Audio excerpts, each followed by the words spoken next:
Hi friends, మీకు గనక dry hair ఉన్నట్లయితే ఈ హెయిర్ ప్యాక్ని మీరు తప్పకుండా ట్రై చేయాలి. ఎవరైనా యూజ్ చేయొచ్చండి, కాకపోతే డ్రై హెయిర్ ఉన్న వాళ్ళకైతే మంచి రిజల్ట్స్ అయితే ఉంటుంది.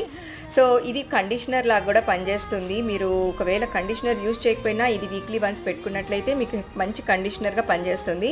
ఫస్ట్ అయితే అలోవెరాని తీసుకోవాలి, ఇలా గుజ్జుని సెపరేట్ చేసుకొని అందులో మనం ఒక బనానాని, అలోవెరాని, ఒక స్పూన్ ఆల్మండ్ ఆయిల్ని యాడ్ చేసుకొని దీన్ని ఫైన్ పేస్ట్గా చేసుకోవాలి. నేను చూపిస్తున్న విధంగా ఇలా పేస్ట్ చేసుకొని మనం ఇప్పుడు హెయిర్కి అయితే అప్లై చేసుకోవాలన్నమాట.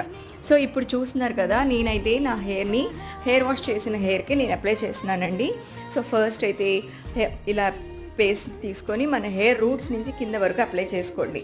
సో ఇలా అప్లై చేయటం వల్ల మన డ్రైనెస్ని తగ్గిస్తుంది హెయిర్కి, అలాగే మంచి షైన్ని ఇస్తుంది అనమాట, గ్లాసీగా మారుతుంది. ఈ ప్యాక్ని మీరు వీక్లీ వన్స్ అప్లై చేసుకోండి, మంచి రిజల్ట్స్ అయితే ఉంటాయి. సో చూస్తున్నారు కదా, ఆఫ్టర్ హాఫ్ అన్ అవర్ మీరు హెయిర్ వాష్ చేసేసుకుంటే సరిపోతుంది.